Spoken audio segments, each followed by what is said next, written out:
এদিকে দেখ, elephant safari করতে ভয় লাগছে নাকি?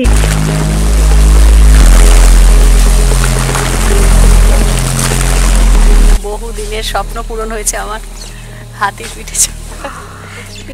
ওরে বাবা, এ কি গন্ডারটা তেড়ে আসছে কেন? বন্যরা বনে সুন্দর সত্যি। হাতির পিঠে চেপে জলদাপাড়ার গভীর জঙ্গলের মধ্যে দিয়ে যেতে যেতে এই কথাটা বারবার মনে হচ্ছিল। বারবার জঙ্গলে ফিরে আসি বন্য জন্তুদের কাছ থেকে দেখব বলে, কিন্তু এখানে তো আমরা আগন্তুক। গাছের মগডালগুলো যখন মাথায় গালে ছুঁয়ে যাচ্ছে, সেইগুলো কাটিয়ে কাটিয়ে দু চোখ শুধু খুঁজে যাচ্ছে তাদের একবার এক লহমা দেখার আশায়। এক শৃঙ্গ গন্ডার দেখবার আশায় ছুটে এসেছে জলদাপাড়ায়। গতকাল জিপ সাফারিতে একবার দর্শন দিয়েছেন তিনি, তবুও আজ ভোরবেলার ট্রিপে এলিফ্যান্ট সাফারিতে তার দর্শনের আশায় আছি। তবে গন্ডারের গো জানেন তো, হঠাৎ করে তাড়া করলে জানি না কি হবে। বুকের মধ্যে একটা ভয় ভয় ভাব নিয়েই এগিয়ে চললাম হাতির পিঠে চেপে ঘন জঙ্গলে।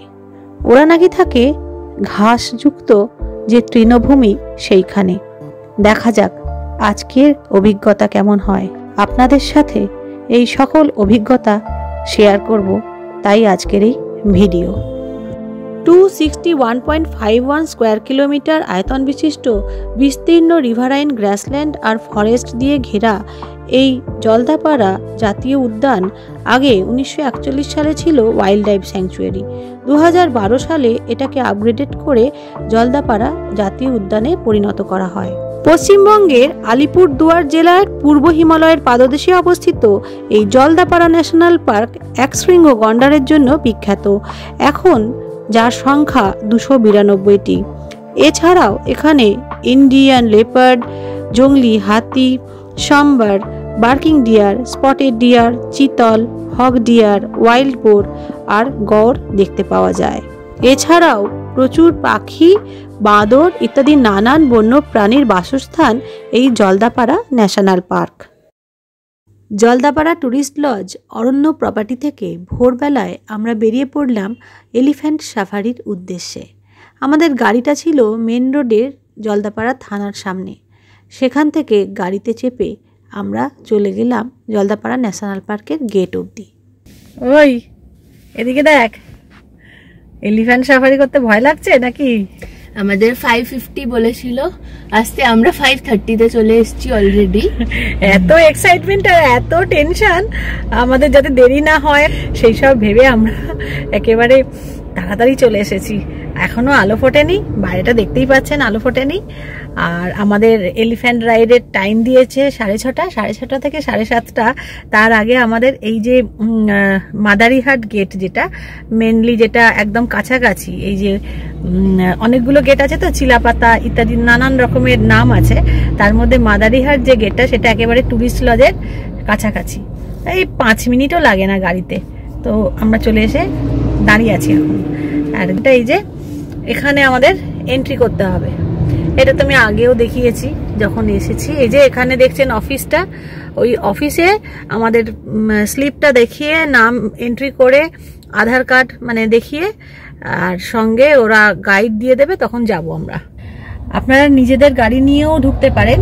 এই যে গেট থেকে হলং বাংলো অবধি, যেখানে আর কি এলিফ্যান্ট রাইড শুরু হবে, সেই অবধি যেতে হবে। সেখানে নিজের গাড়ি নিয়ে গেলে তারও যে চার্জ লাগবে, তাছাড়াও আপনি গাড়ি হায়ার করেও আসতে পারেন, সেই গাড়িরও এখানে চার্জ ওই টিকিটেই কেটে নেবে ওরা সবকিছু। আর সন্ধ্যাবেলা বাইসন আমরা এই রাস্তাতেই দেখেছিলাম হলং বাংলোর আগে। হ্যাঁ, মানে হলং বাংলো থেকে এই রাস্তাটা প্রায় 6 কিলোমিটার মতো।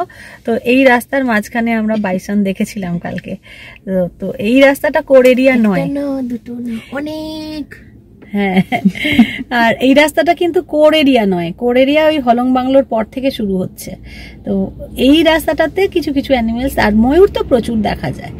আমি আজকে ভাবছি যে যদি একটুখানি গন্ডার তো দেখবোই, ইচ্ছা আছে, সঙ্গে যদি একটু ওই একটা হাতির পাল বেরিয়েছে বলছে, ওই রকম কিছু একটা দেখতে পাই। জানি না কি কি কি সাইটিং হবে, তবে গতকালের সাইটিংটা ভালো হয়েছে তাই না? আমাদের ওই জিপ সাফারি ভালোই দেখেছি, শান্ত ছিল সবাই। আমাদের আসার আগের দিন পরশুদিন বিকালে প্রচন্ড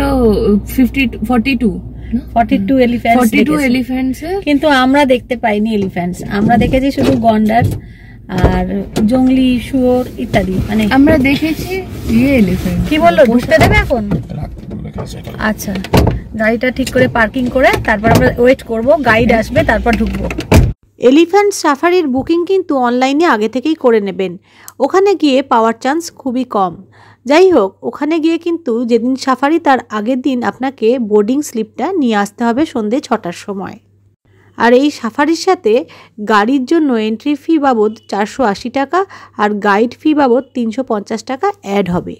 যেটা ভিকাল থাকবে, ভিকালের চার্জেস 480 করে থাকবে আপনার। যেটা ন্যাশনাল পার্কে আপনার গাড়ি নিয়ে যাচ্ছেন ওইটারই চার্জ নেওয়া হচ্ছে, আর গাইড থাকবে। আর গাড়ি তো আমরা পার্সোনাল গাড়িতে যাব, এখান থেকে পার্সোনাল গাড়ি নিন, যদি হায়ার ভিকালও নিন ওই একই কথা। আপনার ন্যাশনাল পার্কে যেটা গাড়ি যাচ্ছে ওইটার এন্ট্রিটা নেওয়া হচ্ছে 480। আপনার এই বুকিং স্লিপে লেখা যাবে 480 ওইটার, আর 350 রয়েছে কম্পালসারি যেহেতু গাইড আপনাকে নিতেই হবে। দেখছেন হাইওয়ের সাইডেই আমরা দাঁড়িয়ে আছি ন্যাশনাল পার্কের গেটের সামনে, আর আমরা ওয়েট করছি। এখন 5:40, 5:50-এর সময় আমরা গেট থেকে ভেতরে ঢুকবো আর কি। তখন আমাদের গাইড সঙ্গে থাকবে, আমাদের গাড়িতেই উঠবে, হলং বাংলো অবধি আমাদের নিয়ে যাবে, এইটুকুই তার কাজ। আবার আসার সময় উনি আমাদের হলং বাংলো থেকে এই গেট অবধি নিয়ে এসে ছেড়ে দেবেন, এইটা হচ্ছে গাইডের কাজ। আপনাদের সঙ্গে নিজস্ব গাড়ি থাকলে তো ঠিক আছে, নিজের গাড়ি নিয়ে ঢুকবেন, নইলে গাড়ি হায়ার করতে হবে এই অবধি আসার জন্য। জলদাপাড়া ন্যাশনাল পার্কের যে গেটটা দেখুন, এপাশে একটা রায়নোর মূর্তি করা রয়েছে আর ওইদিকে একটা বাইসনের মূর্তি করা রয়েছে। ওই যে এই দুটোই এখানে ফেমাস। রায়নো তো জলদাপাড়ায় ফেমাস, আপনারা জানেনই, আর বাইসন তো প্রচুর রয়েছে, তাছাড়া হরিণ রয়েছে, লেপার্ডও রয়েছে, আর তাছাড়া অন্যান্য জন্তু জানোয়ার তো রয়েইছে। আমরা কালকে প্রচুর ময়ূরও দেখেছি, আজকে কি কি দেখবো জানি না, খুব এক্সাইটেড। সব থেকে এক্সাইটেড হাতির পিঠে উঠবো, জানি না একসাথে 3 জনকে নেবে কি নেবে না। আস্তে আস্তে গাইডরা আসছেন, এই যে দেখছেন ওনারা আসছেন আমাদের নিয়ে, ভেতরে ঢুকবেন। 5:53 বাজে এখন, আমরা স্টার্ট করছি হলং বাংলোর দিকে, এবারে স্টার্ট করছি যাওয়া গেট থেকে। এই যে ন্যাশনাল পার্কের ভেতরে গাড়ি চালাবেন তো আপনি? হ্যাঁ, কি এক্সাইটেড? জঙ্গল মে মঙ্গল হয়ে যায়। এই যে আমরা ন্যাশনাল পার্কের ভেতর দিয়ে নিজস্ব গাড়ি নিয়ে যাচ্ছি, দারুণ এক্সাইটমেন্ট হচ্ছে, কেননা আমরা এই প্রথম নিজেদের গাড়ি নিয়ে ন্যাশনাল পার্কের মধ্যে দিয়ে জলদাপাড়ায় যাচ্ছি, হলং বাংলো অব্দি যাবো। দুর্ধর্ষ একটা অভিজ্ঞতা। আপনারা পারলে নিজেদের গাড়ি নিয়ে আসুন, নিজে চালান, দারুণ লাগবে কিন্তু। চলুন দেখা যাক কি দেখা যায় আজকে। আর হাতির পিঠে তো এই প্রথমবার উঠবো, ও দারুণ লাগছে, দারুণ।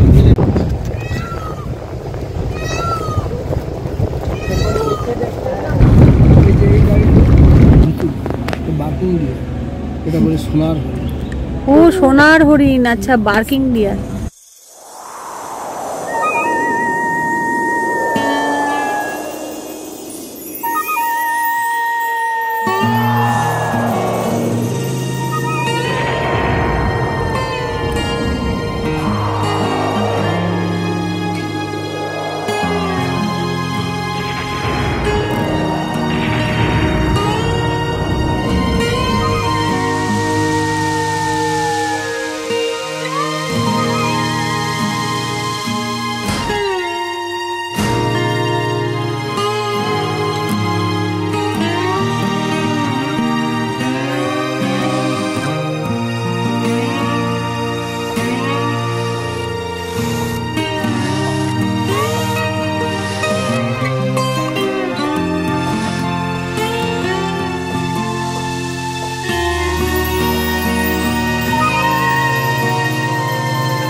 হয়েছে আমাদের চাকালিক।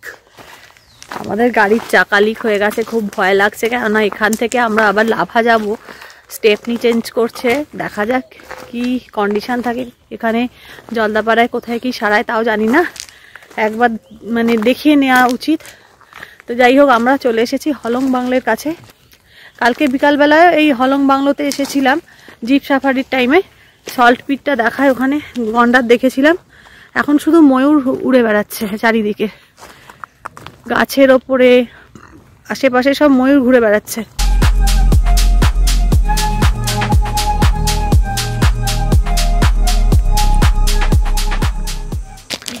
কোনটা?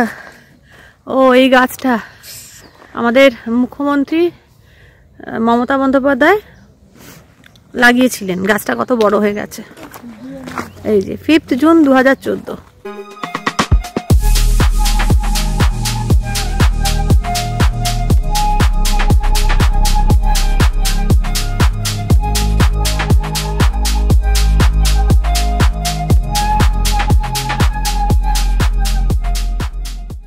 এলিফ্যান্ট এসে গেছে, এই যে দেখছেন।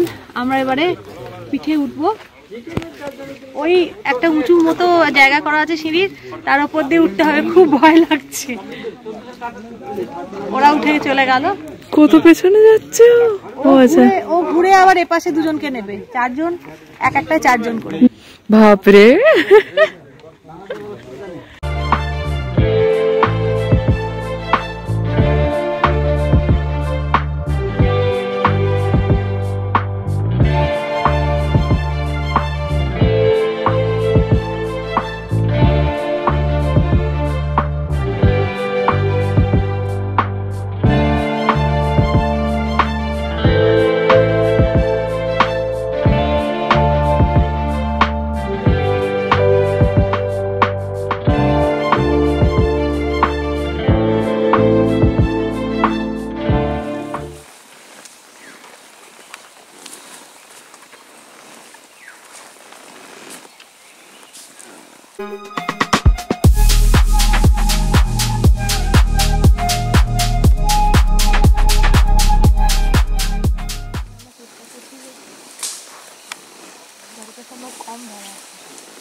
এটা কি বাচ্চা? হ্যাঁ, মানে খুব একটা বয়স, ওই তো হালকা দেখা যাচ্ছে এই পিছন দিকটা একটু একটু।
उसको भूख लग गया।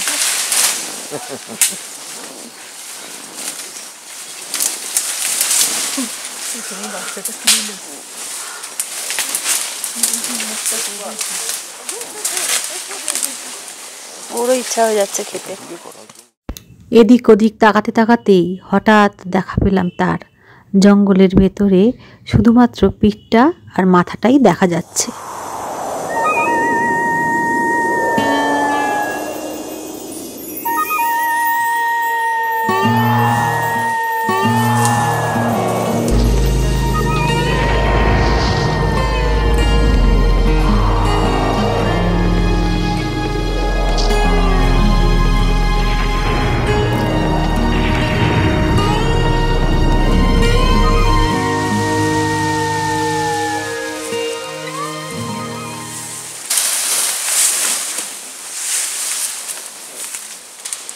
তো রাস্তাই নেই, ঠেলতে ঠেলতে যাচ্ছে।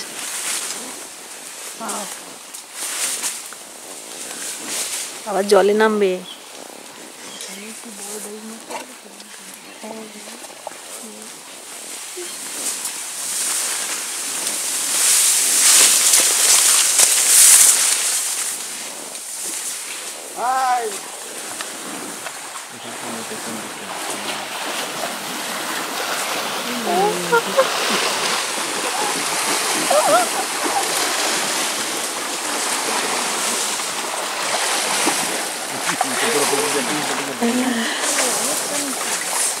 পার হওয়াটা পাঠা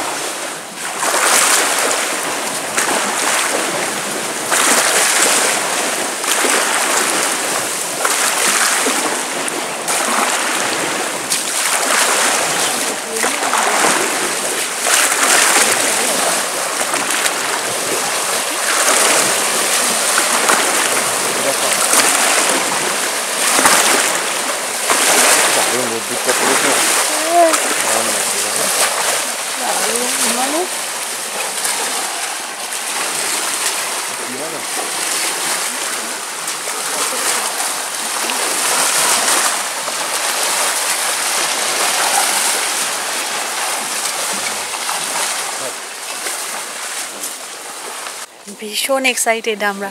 রিমি কেমন লাগছে একবার মুখটা ঘুরিয়ে? হাতির পিঠে নাইস। ও দুর্ধর্ষ এক্সপিরিয়েন্স, দারুণ দারুণ। বহু দিনের স্বপ্ন পূরণ হয়েছে আমার, হাতির পিঠে।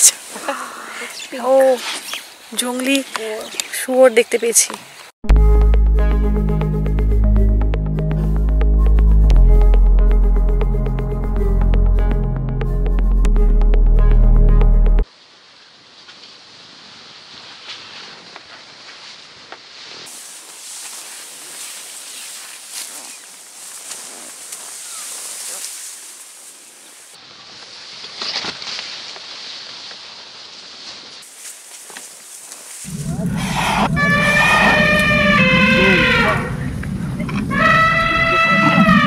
ওরে বাবা, এ কি গন্ডারটা তেড়ে আসছে কেন? আমার হাত পা ঠান্ডা হয়ে যাচ্ছে। পড়ে যাবো না তো হাতির পিঠ থেকে? পড়ে গেলে তো গন্ডারের গুঁতো খেয়েও মরবো, নইলে হাতির পায়ের তলায়। মাহুত বলে চুপ চুপ, ঠাকুরের নাম স্মরণ করছি, কি হবে কি হবে। যাই হোক, তারা সবাই মিলে সুদক্ষ কৌশলে অভিজ্ঞতায় গন্ডারটিকে ধীরে ধীরে তাড়িয়ে ছাড়লো। গন্ডারটা চলে যাওয়ার পরে আমরা যেন হাঁপ ছেড়ে বাঁচলাম।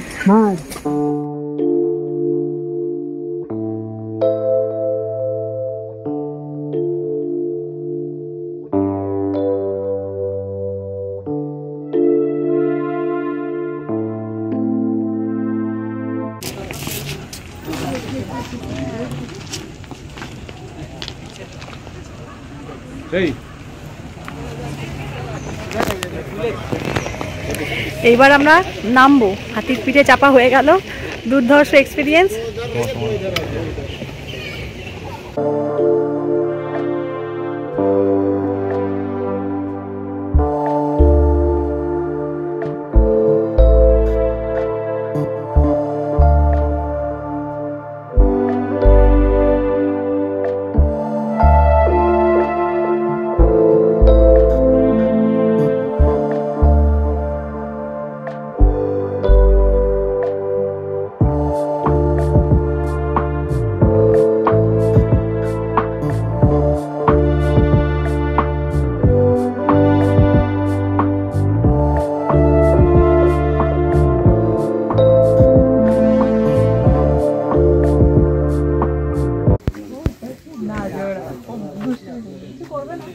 না না কিছু না, কলা খাওয়া পাশে দিলে আর ভালো।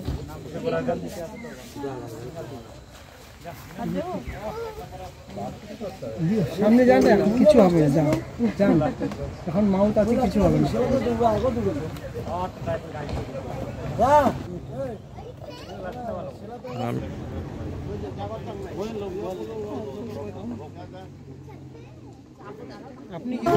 দেন দেন দেন দেন, ওর চুলের উপরে ও নিয়ে নেবে, ও নেবে দাঁড়াও না, ও উঠাবে।